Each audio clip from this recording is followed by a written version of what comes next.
Hello, and welcome to dotEDU, the higher education policy podcast from the American Council on Education.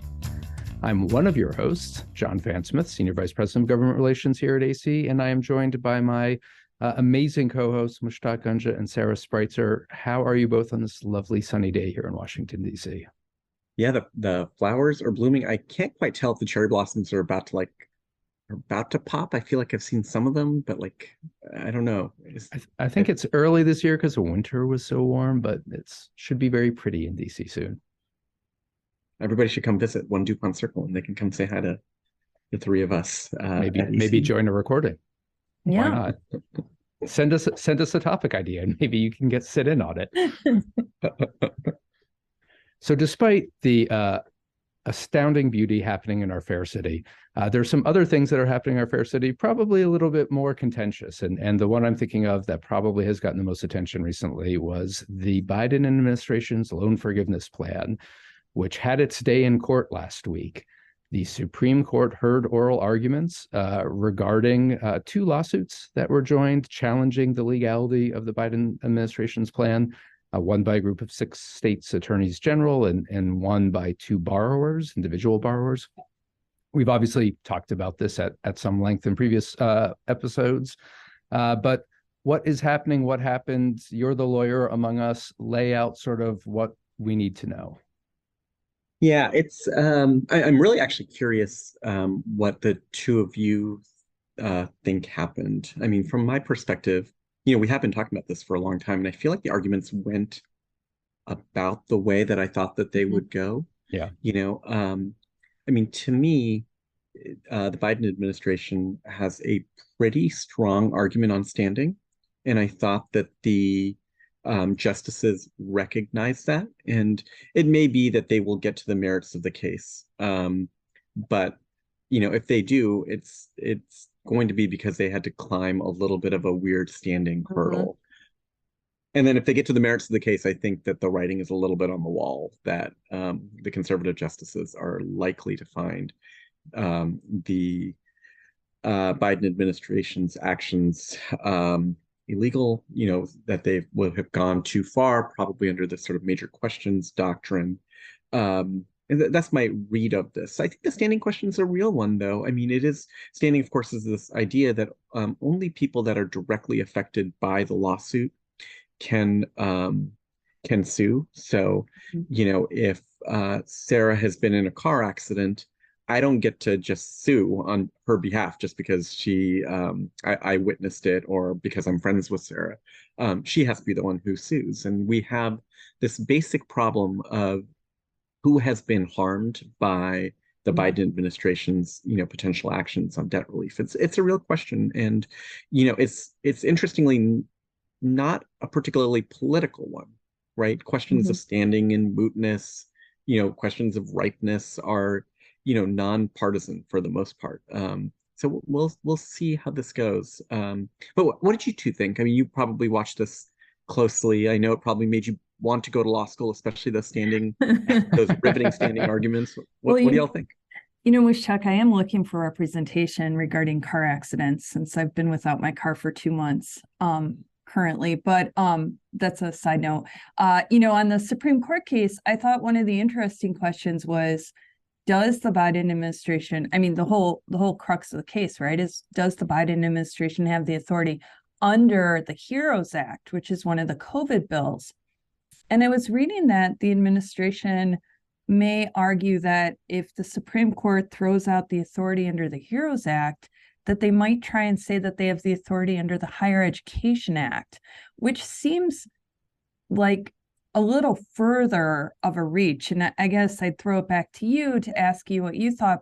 This argument predates the current Biden administration plan. A lot of advocates for loan forgiveness have said for a while, pre-pandemic even, that they believe the secretary has the authority to do this, unilaterally based on some language that I think there is, ambiguity is maybe an understatement, right? You tend to read a lot of a person's political viewpoint and how they read that language. And, I think this gets into this idea. people are a little bit skeptical that this will hold up after the court hears it. I'm receptive to your point about standing, and that is kind of the apolitical part of it. And the precedent it sets will apply to lots of other, plaintiffs before the Supreme Court. So not just in this case, even if you think the conservative justices have a hostility towards this administration or there's large federal policies, they set a precedent that says, well, if we greatly expand the scope of who gets standing, that can be used by liberal plaintiffs to bring suits challenging a conservative administration. It has real meaning, but there doesn't seem to be a fallback plan. This other language you're talking about, this administration privately made it pretty clear that they didn't find that binding. In fact, there's a reason they used and were very specific about citing HEROES as their authority. If they thought they had an HEA, that's black letter law not tied to a national emergency. If they thought it was there, they would have just gone with that. So I don't know that there is a backup plan. I think this is the throw of the dice, right? If it comes up their way, there will be a loan forgiveness program. If the court finds against it, that's probably the end of the matter. And then we launch into what will probably be a really messy return to repayment sometime in summer. I mean, I think what would happen is if this got overturned and the Biden administration wanted to try to reinvigorate this plan, they could try to do this just straight under settlement and compromise, get sued again, and then we can brief it for real. But I'm not sure if it's going to happen. But that's not the only thing that's been happening in Washington. The president is set to release a budget. Is that right, my friends? Yeah, as we record this, we recorded on a Tuesday. Thursday the 9th, we will see the president's third budget proposal. And for those who don't track this as closely as we do, the president's budget request is really just that. It's the president's sort of statement of what he would like to see. It has no binding impact. Congress usually looks at it, makes a few notes, and then tosses it in the dumpster, right? It does not really meaningfully shape a lot of the actual appropriations process. Probably the biggest impact is at the top level, where the president says, this is how much I want to spend on defense, this is how much I want to spend on non-defense. Those are usually the numbers that Congress at least takes as the starting point for where are we going to go? Should we spend more in these areas, less in these areas? What's the overall spending amount? We will see what's in there. I mean, I think we have tended to see across administrations, regardless of ideology, that there's a lot of consistency the first year or two. You tend to see big, bold, new initiatives outlined. Every few years, you might see something new that's proposed that's either responsive to what they're hearing or what they're seeing or political agenda. But by and large, you tend to see sort of incremental shifts from budget to budget. And I think we'll probably see the same thing here. We're certainly eager to see, affirmation of their commitment to doubling the Pell Grant. The president mentioned Pell Grants in the last State of the Union, so certainly hopeful to see that. We'll also likely see a lot of funding for scientific research, especially around cancer research, which is an area very close to the president's heart. A continuation in a lot of ways of what we've seen in the last couple of years. Maybe no new big initiatives. I think one of the ones he talked about, community college, in the State of the Union. And I think a lot of people read that as a nod towards free community college. That will be really interesting to see because they haven't been talking that much about free community college. And he didn't specifically cite free community college. He talked about the value of community college making it accessible. So maybe there'll be more attention to that issue. That's kind of what I think is out there. I don't know, Sarah, you track it too pretty closely. Yeah. And, John, you're kind of downplaying this. You say it's not exciting. And yet I know both of us will be parsing through it on Thursday to see what hidden gems are in there. That says more about us, though, Sarah, than it does about the excitement level of the budget. But it's also kind of the official starting pistol, if you will, of the appropriation season, right? Or if we were going to have kind of a more regular appropriations process. I mean, when was the last time we had that? But you see the president's budget, introduced, and then they talk about the allocations for the different appropriations committees, and then each subcommittee writes up their bill, and then they're supposed to conference it. And I know a lot of folks have been having their fly-in days, coming in and advocating for different numbers. And, you referenced Pell, whether or not there will be a nice request there for Pell. I'm sure advocates will be looking at that closely. But, speaking of appropriations, John, I think House Republicans just came out with their rules, and they made some changes to what they're going to do with earmarks this year. Correct? Yeah, and not in a positive way for higher education institutions, really. This is an interesting one. When Republicans retook control of the House, they had been very vocal in opposition to the restoration of earmarks. Earmarks are now called varying names in the House. They call them community-funded projects, but it's essentially the same thing. A member of Congress asked for money to be directed somewhere in their district. As it turned out, Republicans did not abandon the practice of community-funded projects. They kept it going, and as they take control of the House. But what they did do was they made some changes, and not significantly different from what the Democratic, the Democratic Party, the Democrats had done when they were in charge of the House, except in one area. There are 12 appropriations bills, 12 spending bills. Those 12 bills fund all of the different programs the federal government does, all the agencies in the federal government. Of those 12 bills, they said for 3 of them, you can't do earmarks. And those 3 bills are financial services, the Defense Department bill, and the labor HHS education bill. It's not a coincidence that defense and labor HHS education contain the largest number of earmarks for higher education institutions, by far the largest number of earmarks for higher education institutions. Higher education institutions are huge beneficiaries of earmarks. We get the most by number of any area, and we get the most by money of any area. Taking out the 2 of the bills that most directly impact our members really is going to represent a blow to the amount of funding, the directed funding that's available. Lots of, you talked about, are in for fly-in days. Lots of institutions have a pretty comprehensive strategy to address needs on their campus by working with their legislators, identifying them, getting those requests in. In a lot of ways, for a lot of those institutions, that avenue has been closed. Now, the Senate will still take earmarks on all 12 of those appropriations bills. They'll take those requests.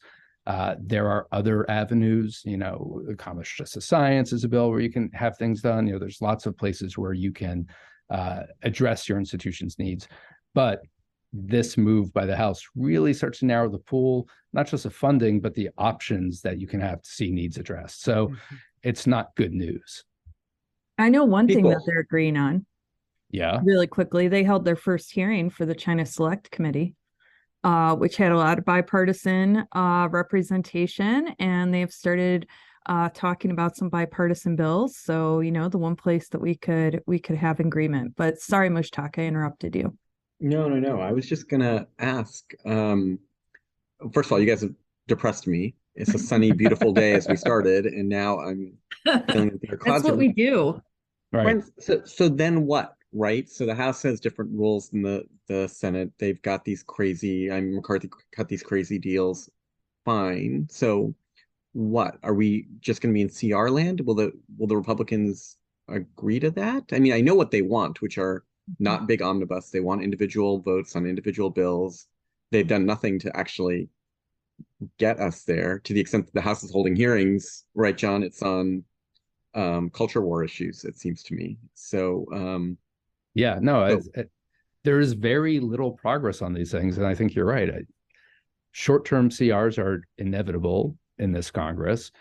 Can they actually get to any sort of a deal? I mean, these are very, very far apart in terms of negotiating positions. The House Republicans want to return to a fiscal year 22 funding level. All of the cuts from that coming from the non-defense side. So big increases for defense over the last couple of years, all that would come out of non-defense. If you did that, that's 25% of all non-defense funding. That is a staggering cut. It will never pass muster with a lot of Republicans, frankly, and in the Senate and with the Biden administration. So what do we have? I don't know. I mean, your prediction is as good as mine. I think a year-long CR is the easiest outcome. Congress really likes kicking the can down the road. They'd rather avoid making a decision than making a decision that annoys people, especially advocates who see their money being cut or not being raised. But a year-long CR is flat funding. That's actually a cut for a lot of programs. So we're seeing growth in the demand. So not a great outcome either. Maybe not the worst outcome, a prolonged government shutdown, but not a great outcome. Yeah, we don't want to shut down. But I would say, well, we've discouraged Mushtaq. I would say, keep up the fly-in days and continue to come out to DC. Both the House and the Senate office buildings are open now, and staff are taking meetings. And so there's a lot of really great energy up there. And I want to come back to actually something, Mushtaq, you touched on, and the culture war issues, right? Like, they're not doing budget appropriations. Well, what are they doing? I think we have certainly been hearing a lot about what's going on in the States in terms of these, particularly around education and K-12, but also in higher ed, about what can be taught in classrooms. How do you handle issues of sexuality or sexual identity or gender or race, the history of race in this country? And we are, in a really pretty remarkable way, seeing that filtering up to the federal level. We've always heard the rhetoric at the federal level. It's not unusual things you see in the states that resonate with various constituencies. Members of Congress will adopt that. But tomorrow, there will be a markup in the House Education and Workforce Committee. And the two bills that are being marked up are the Parents' Bill of Rights and the Protecting Women and Girls in Sports Act. I think I got the name right. What's kind of remarkable about both of those bills, the Parents' Bill of Rights, it's a K-12 focused bill. It incorporates a lot of the elements of the Florida legislation we've seen introduced about limitations as to what can be taught in classrooms and what are the rights parents have in determining what can be taught to their children. The Protecting Women and Girls in Sports, very clear. It speaks about limiting or frankly preventing the ability of transgender athletes to participate in women's athletics. These are culture war issues, right? They are being elevated not just to the level of rhetoric in Congress now, but the level of legislation that will be marked up by a committee. They will pass the committee because it's the House and the majority wins. This committee will pass both those bills. They will go to the floor and likely get a favorable House vote that reports them out of the House. They won't go anywhere after that. The Senate's not going to take this up. The Biden administration certainly would never sign these bills into law. But we are seeing very rapidly a progression from, here are some issues that sort of work as electoral issues, here are issues that excite the base and motivate our voters, to we're now actually going to drive legislation through on these topics in a way that we haven't really seen before. It is a marked step forward. And what I think, I feel pretty confident saying, I think is a pretty destructive path for how higher education is considered and addressed, and respect for the rights of institutional autonomy and academic freedom, things that we think are very, very important. And traditionally, legislators from both parties have also upheld as being very, very important and worthy of preserving. So not a positive trend. So maybe more depressing for you, Mushtaq. Sorry, I didn't have an uplifting one to end on there. Well, something that will put a smile on my face is a conversation that we are about to have with Dean Kelly Otter of the Georgetown School of Continuing Studies about this topic that I actually admittedly don't know that much about, online providers of sort of educational services to institutions, OPMs, third-party servicers, a whole set of issues about how our institutions sort of run. Really, really looking forward to this conversation. Yeah, I think that will be a great conversation. Kelly is certainly a person who's thought a lot about this and has practical experience and can really fill in some of the gaps, even for people like me who are spending a lot of time thinking about this right now. So we will be back with that conversation, which I'm sure you will all enjoy right after the break.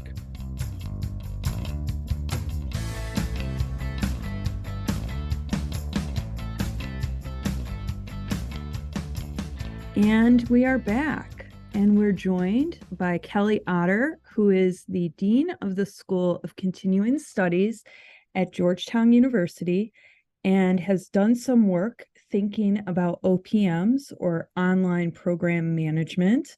And there's a lot of discussion going on right now, Kelly, about OPMs. I'm sure John hears it even more than me, but I hear about it 2 or 3 times a day in the world of higher ed. So can you start by just talking about what is an OPM? Sure. Well, thank you, Sarah. It's great to be here. I appreciate the opportunity. So essentially, an online program management company is a business that is set up, from my perspective, to provide the infrastructure to support institutions of higher education in delivering their academic programs to an expanded audience. So they supplement for us with those structural elements that many institutions do not already have, or they don't have to an extent that they can do an adequate job of promoting their programs and helping to admit students or even develop programs online. Many institutions don't have instructional design units or the resources to invest and build out those teams. So there are these companies that have sprung up in the last 15 years or so that provide these services to varying extents. When we're moving into the online space, it really requires a different kind of infrastructure. So that's what they're able to supplement for us. Mm-hmm. And since we've seen this kind of growth in this movement towards more online courses, have we seen a growth in OPMs over the past decade? And certainly within the last few years during the pandemic. So you could think of this the growth as pre-pandemic, during, and post, just because of the need. Many institutions, well, we all had to, in a sense, go virtual during the pandemic, and some of us were already set up with infrastructures that allowed us to take our in-person programs online, because we had instructional designers or we had templates already designed that could be quickly ramped up, and we could move in-person classes into templates that could design interactive courses and provide a high-quality experience for students. What happened often was that many in-person courses were just replaced by Zoom. And you heard about Zoom fatigue. Those of us in meetings, 11 hours a day got Zoom fatigue. Imagine what it felt like to be a student and have to just sit on Zoom all day. And many people thought of that as online education. Those of us in the space of online education argue very strenuously that that is not online education. That is simply replacing an in-person session with Zoom. So many institutions then partnered with OPMs that were able to, again, provide those infrastructural elements to help them really thoughtfully and methodically design high quality, highly interactive online courses if they didn't have the resources to do that. So that's why you saw this expansion. And now we're seeing so much more competition in this space, because institutions pre-pandemic that didn't have the resources now have the partnerships that have provided them those resources. So yes, overall, to answer your question, there has been huge growth in that market. And how are the partnerships or relationships, structured between an institution of higher education and, say, an OPM? Are they the same as, another contract that an institution of higher education might have with another type of servicer? Well, I would argue that they're unique, because there are as I said a moment ago, there are those infrastructural elements, those pieces around marketing, supplementing our enrollment and recruitment of students, and then when we get into the instructional design space, all of this starts to come up a little bit closer to the core of our institutional missions, the teaching and learning. And I think that's where there is some unease, in this community, because from my perspective, there is and should be a very bright line drawn between those functional elements and the actual content and pedagogy and decisions about who and how the teaching is done, decisions about who is admitted to the programs and how students are advised. I feel very strongly that those decisions belong within the walls of the institution.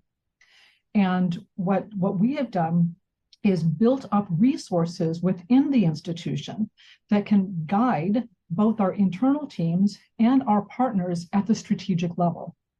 And whether you build the infrastructure in-house or if you partner externally, you have to manage those teams. So an OPM needs to be managed just as your all your staff have to be managed. It's a different kind of management, and I think that sometimes institutions don't recognize the responsibility and the structure required to manage them effectively.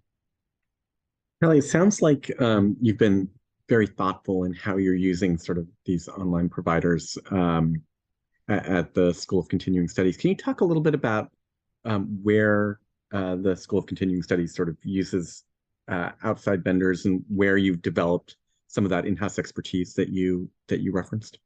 Absolutely. We started with a vendor 8 years ago because we did not have all of the necessary elements internally. And when we looked at the investment that would be required to build everything internally, it was quite significant. And to be frank, we would have had to have gone into debt for 2 or 3 years and waited even another 4 or 5 years to make back that investment. And many institutions are not in a position to be able to go into debt for that period of time for a return that may or may not come if there are ships in the marketplace. So working with a vendor dramatically reduces the financial risk that an institution has to take. And I feel, again, very strongly that we are stewards of tuition dollars, and we need to be very prudent with how we invest those funds. If we can work with a vendor that is much more able, much more optimized to withstand some of those investments and those risks, that allows us to focus on the academic enterprise. So I expect the business model to be different and complementary to the model of higher education, which is built around teaching and learning, right? A culture of producing and disseminating knowledge. I feel that those things are complementary. They don't have to be at odds. But what we do need to be aligned around is the principles, the values, and our styles of management. Yeah. And Kelly, that's such a great response to, and I think very clearly lays out the approach that you and Georgetown have taken in this space. But, Sarah started off by talking about the fact that we hear about OPMs all the time, and we are hearing about them at ACE and in the national discussion because there are concerns, and you've touched on some of these concerns with the growth of this practice within higher education, particularly around the delivery of education. And you certainly see these other examples that get frequently cited, not just in the media, but in policy discussions. I think of the 2U USC School of Social Work program. There's been some other discussions about those. When we look at that, is this an organizational failing? You have seen this also portrayed as predatory, corporations reaching out. There's a lot of different perspectives, but as somebody who has had these relationships and again has laid out a very, I think, comprehensive and holistic approach to how you engage, that keeps that alignment very central to what you do. When you look at this, is this something you see this is a problem that's widespread across the field? Is this something that's unique in certain situations? How does that look to you as somebody with experience in this area? I'm glad you brought up that example because I think that there is so much to learn from it. I guess my frustration and concern about that example is the conversation stopped where it needed to actually be starting, right? So we looked at the particular program that was offered, the price point that was offered, but I would ask, who did the market research to determine what the salary levels of the graduates was likely to be? Who did the research about the actual value from the student perspective and what kind of debt they may or may not have to take on? Were there discussions about differential pricing based on this program versus a program where there typically might be very high yields? Where were the discussions about the values and principles of making all of those decisions? And we don't really hear about that when we hear about that example. What we hear about is a negative impact on the students. And I feel like that is an institutional responsibility. It's our job to know if we're setting up a program where we're hoping it will lead our students in terms of their careers and their lives. And I think we have a responsibility, if we're going to set a price point without differentiating it based on market, to be sure that it's a responsible thing to do to set a certain price point because it accurately reflects our costs of delivering a program. Part of that, I think, speaks to what we know. Frankly, it's what we don't know about this space, right? A lot of these relationships are managed through private contracts with institutions. I think our listeners are aware of this, but the Government Accountability Office, which does a lot of investigations of different issues, GAO is called, did a report on OPMs. And sort of interestingly, what they said wasn't this is good or this is bad. What they said is we don't know enough to know exactly what's occurring in the space. And you talked about there's a variety of models, there's a variety of relationships. Obviously, we know about the diversity of higher education institutions, run the gamut. part of, I think, some of this ongoing policy debate about this is fueled by that lack of information. So what we have to go on, what frankly the public hears about, are those anomalies, like the example we talked about at USC. Do you think there is an information imbalance in this space? Do you think that this is something where there is a need for greater transparency? Or is this, Sarah sort of made this point, we've been contracting with outside vendors to do a million different things for colleges and universities for a long time. Is this more sort of in that space, or is there really actually, do we need to start shining a light on what these relationships look like? I would absolutely come down on the side of asking for more transparency. But I think we also need to be specific about what is it we need to know so that we are assured that we are all in compliance. And at this point, our relationships are structured in such a way that we are sure of that, because in our case, we make all the admissions decisions. We do all the hiring of faculty. We control all of the content. So there is absolute clarity on that. There could be more transparency around, say, the marketing piece, what the cost of acquisition is. If expenditures are made on certain tactics, what are the more successful ones? What are the less successful ones? So things like that. But all of that still, I believe, falls within compliance. So yes, I think there's room for greater transparency. And I think that we probably have to have some conversations with our partners about providing on a regular basis more detailed information about the process, so that everybody is comfortable that we are in compliance, because ultimately it's the institution that is responsible. The OPMs are not regulated. So I think that we could do a better job of providing some documentation and having that transparency.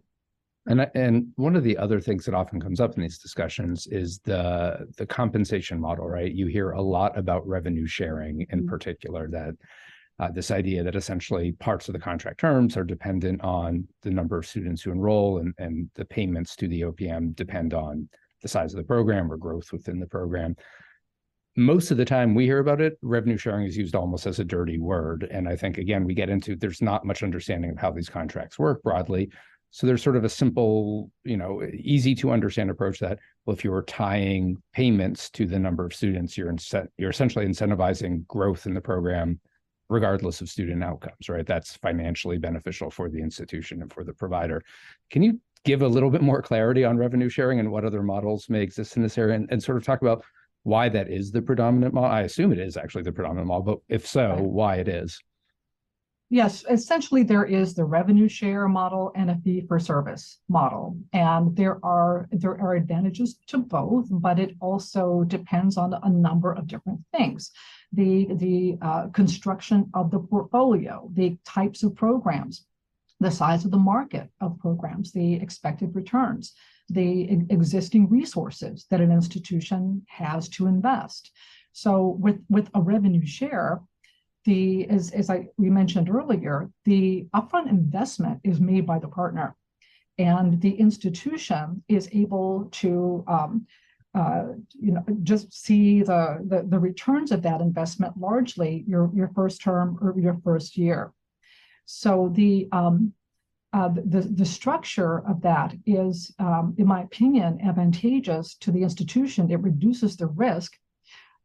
Yes, you could say that down the line, perhaps there might be the forfeiting of profits after that investment is made back. But what people don't consider is the actual investment that has to be made within the institution. If you were to build everything in-house, if you were to hire all those staff, invest in all of that software, take on all of the responsibility of marketing, increase those marketing budgets as the competition increases, you are then appreciably increasing the fixed costs of the institution.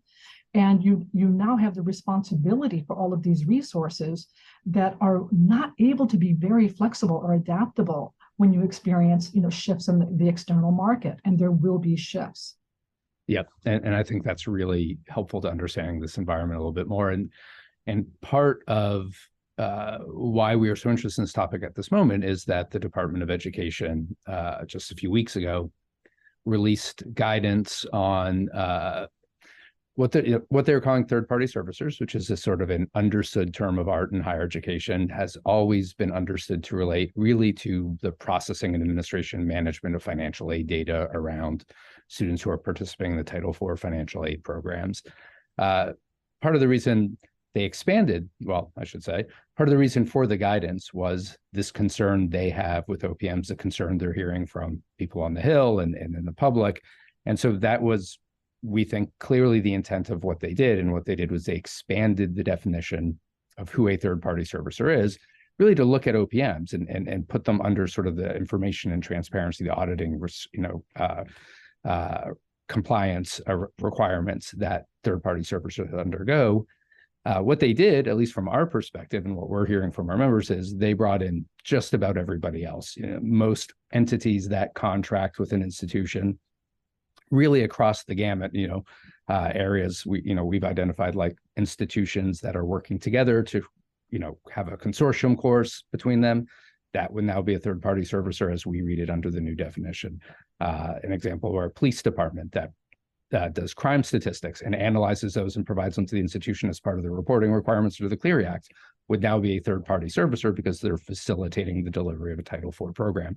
I'm not going to ask you your views on the policy unless you want to share them, but certainly I know you've looked at this. When you look at it from your position as dean at the School for Continuing Studies, if this guidance is upheld, when ultimately September 1st is when it's supposed to take effect, what does that mean to your campus? What does that look like to you? What does that do in terms of the relationships you have, the vendors you contract with, the services you offer to students, how you manage the business of being the School of Continuing Studies? Well, certainly there is a good amount of ambiguity about this. This expansion certainly does have the potential to affect our existing contracts and partnerships and our academic program delivery and our future contracts and partnerships. So I think we are very keen to learn more and to engage very deeply in these conversations. That's about all I know at this moment. That is very helpful. And I would share that in terms of ambiguity, you are certainly not alone. I think everyone is trying to puzzle out exactly what this means. But I feel better that you have the same ambiguity that I do too. It makes me feel a little bit better about my confusion. Oh, absolutely. Well, since everything is kind of fuzzy right now, but there's this huge focus on OPMs, Kelly, any predictions for the future or what OPMs might look like a decade from now? Will we even need OPMs? Will we just be doing everything in-house? What do you think might happen? Oh, interesting question. As we're becoming more data mature in higher education, we're starting to take a closer look at the digital transformation that needs to happen so that we can do a better job of managing systems, gathering data, and making data-informed decisions. That allows us to be more proactive in managing data and managing many of these systems that allow us to understand why we're even working with ed tech companies in the first place. So I think that we're getting smarter, more agile, more data mature on the higher ed side. And I think that the ed tech world is becoming more adaptable, working with higher education institutions. And I think that we're going to see in a future where some of these forces are going to allow us to fine-tune these arrangements. But 10 years ago, several years ago, when many of these concerns started getting a lot of attention, are working themselves out just by nature of engaged conversations and the expectations shifting, increasing. I also think that there's an opportunity for us to work in some new forums where higher education accreditors and the edtech industry can fine-tune through best practices, sharing best practices, empowering especially the institutions that might not have the resources to negotiate and build their own contracts in as an effective way as possible, would get the support and resources to do that. So I really would like to see that trend continue, because I think that the strongest institutions are going to be those that have solid strategic alliances that allow us to bear the changes and sudden shocks in the system, because we're going to be looking more and more at audiences outside that traditional residential undergraduate population. Well, thank you, Dean Otter. I mean, I feel like I have learned a ton about third-party services broadly, about OPMs more specifically, and thank you for allowing us to look into how you're sort of approaching these issues at the School of Continuing Studies. This has been incredibly valuable. So thank you so much. Thank you for the opportunity. It was great to talk with you all today. As always, you can check out earlier episodes and subscribe to dotEDU on Apple, Google Podcasts, Spotify, Stitcher, or wherever you listen to your podcast.